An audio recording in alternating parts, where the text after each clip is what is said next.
Close your eyes and allow yourself to settle into comfort.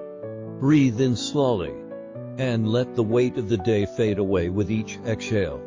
Tonight, I'll share with you a gentle story, a story of dreams, maps, and the courage to begin new journeys.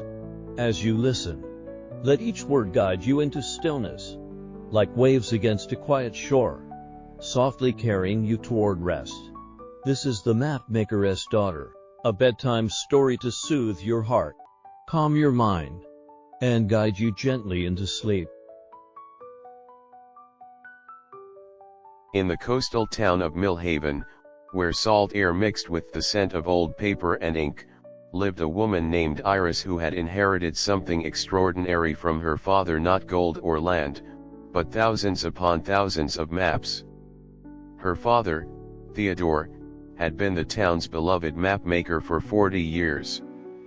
His small shop on Harbor Street was filled floor to ceiling with rolled parchments, bound atlases, and hand-drawn charts of places both real and imagined. Sailors came to him for navigation charts, travelers for road maps, and dreamers for maps of lands that existed only in stories. When Theodore passed away on a quiet autumn morning, Iris found herself the reluctant owner of cartography and dreams, as the faded sign above the door proclaimed. At 32, she was a practical woman who worked as an accountant in the city, someone who dealt in numbers and certainties, not in the fluid boundaries and artistic interpretations that maps required. I should just sell everything, Iris told her friend Sarah as they stood in the dusty shop 3 days after the funeral. What do I know about maps? Everything's digital now anyway. Who needs paper maps when you have GPS? Sarah picked up a beautiful hand-colored map of the Mediterranean from 1847. Your father's work was art, Iris. Look at this detail, these careful lines. This isn't just about getting from point A to point B. But Iris had already made up her mind. She contacted an antique dealer from the city who specialized in vintage maps and nautical items. Jonathan Hartwell arrived the following Tuesday in an expensive suit, carrying a leather briefcase and wearing the kind of smile that made Iris instinctively distrust him. Ah yes, quite a collection, Jonathan said, barely glancing at the maps as he walked through the shop. I can give you 12,000 for the lot. Cash. Clean and simple. Iris knew nothing about the value of maps, but something in his hasty assessment felt wrong. I'd like some time to think about it. Of course. But I wouldn't wait too long. The market for these old things is shrinking every day. Next week I might only be able to offer 10,000. After Jonathan left, Iris found herself alone in the shop as evening settled over Millhaven. She walked slowly through the narrow aisles, really looking at her father's work for the first time. She pulled out a map at random, a detailed chart of the Caribbean islands. In the corner, in her father's careful handwriting, was a small note. For Captain Morrison, fair winds and following seas. May you find the treasure you seek. T. Fletcher, 1987. Curious now, she examined other maps. Each one had a small, personal note tucked somewhere in the margins. A map of the Scottish Highlands. For Annie's honeymoon. May your love be as enduring as these ancient hills. A street map of Paris. For young David, may you find more than you're looking for in the city of light.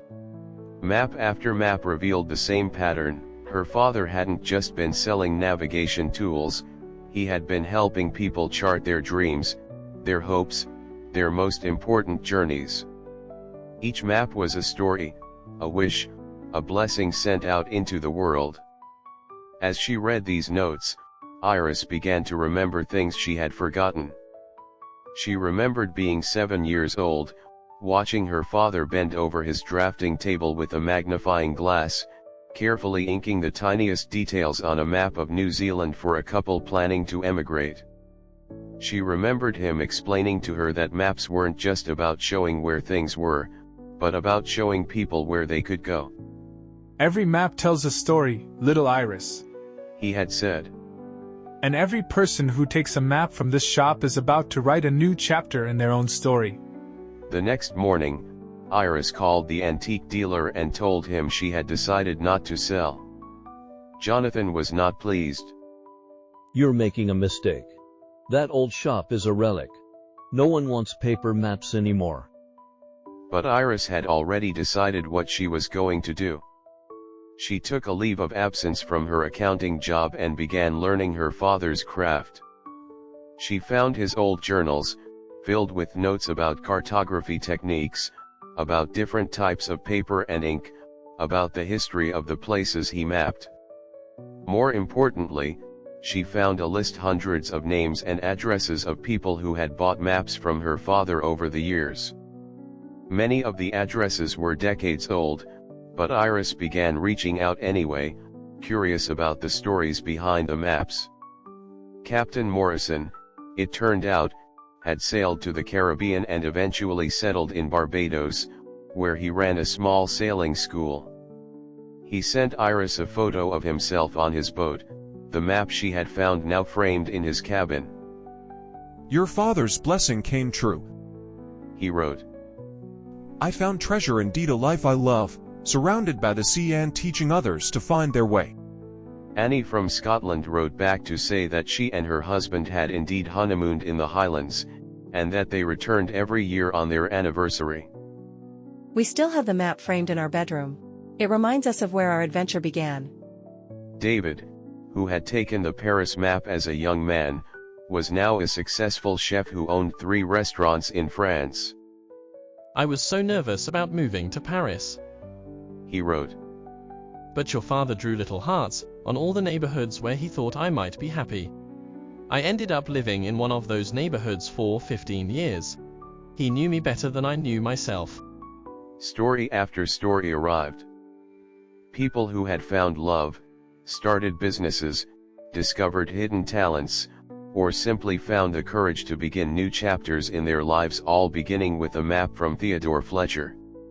As winter melted into spring, something unexpected began happening. Word spread about Iris reopening the map shop, and people started coming in. Not just tourists looking for local maps, but people seeking something deeper. A retired teacher named Margaret came in asking for a map of Italy. "I've always dreamed of walking through Tuscany," she said. "My husband died last year, and our friends think I'm crazy for wanting to travel alone at 65, but..." Iris spent an hour with Margaret, showing her different maps of Italy, discussing the best regions for walking, marking small towns where Margaret might want to stop.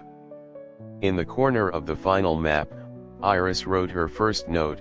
For Margaret, may your journey through Tuscany be filled with beauty, discovery, and the joy of new beginnings. Trust your adventurous heart. A young couple, James and Kelly, came in planning their cross-country move from Maine to Oregon. They were nervous about leaving their families behind and starting over. Iris gave them a detailed road atlas, but also created a custom map marking interesting stops along their route, places where they might find unexpected adventures. Her note read, For James and Kelly, may this journey be the first of many adventures together. Every mile will teach you something new about each other, and about yourselves. By summer, the shop was busier than it had been in years. Iris had learned not just the technical skills of map making, but the more important art of listening. People didn't just want directions, they wanted someone to understand their dreams and help them find the courage to pursue them. She began creating custom maps not just of places, but of possibilities. For a man afraid of starting his own business, she created a success map of the city, marking the locations of other successful small businesses, co-working spaces, and resources for entrepreneurs. For a woman trying to reconnect with her estranged sister, she created a map of their childhood neighborhood, marking all the places where they had shared happy memories. One rainy Tuesday in October, almost a year after her father's death, Iris was working on a particularly challenging custom map when she heard the bell above the door chime. She looked up to see Jonathan Hartwell, the antique dealer, standing in the doorway. "I heard you reopened," he said, looking around the busy shop with surprise.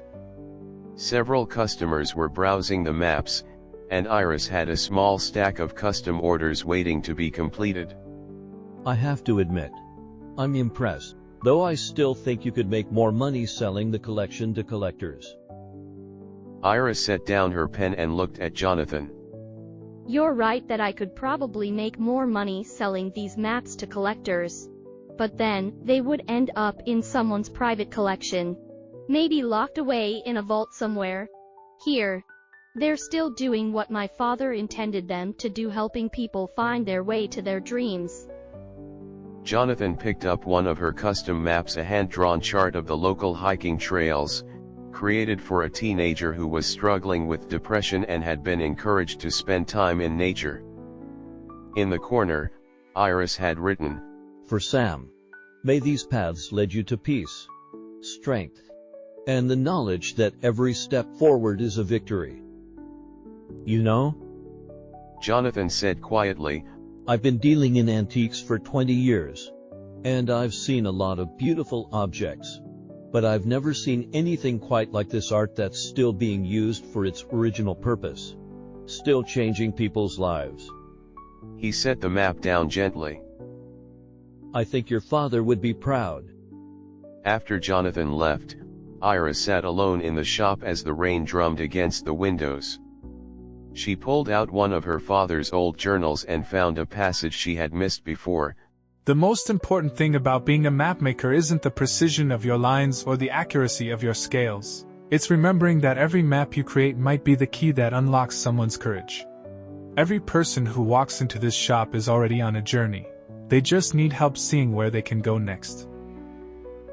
Iris smiled and turned to a fresh page in her own journal, where she began writing, I thought I was inheriting a shop full of old paper and ink. What I actually inherited was the ability to help people find their way to their dreams.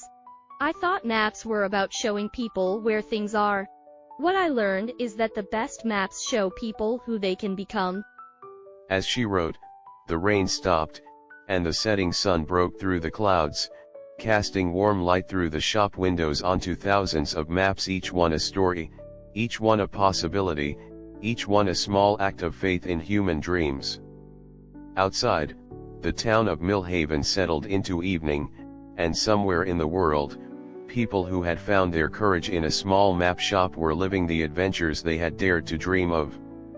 And in the morning, new dreamers would push open the door of cartography and dreams, ready to discover where their own stories might lead them. The mapmaker's daughter had finally learned what her father knew all along, that the most important journeys aren't measured in miles, but in the courage it takes to begin them, and that sometimes all people need is someone to help them see that the path to their dreams has been there all along, waiting to be discovered. Every map tells a story, and every person who takes a map is about to write a new chapter in their own story.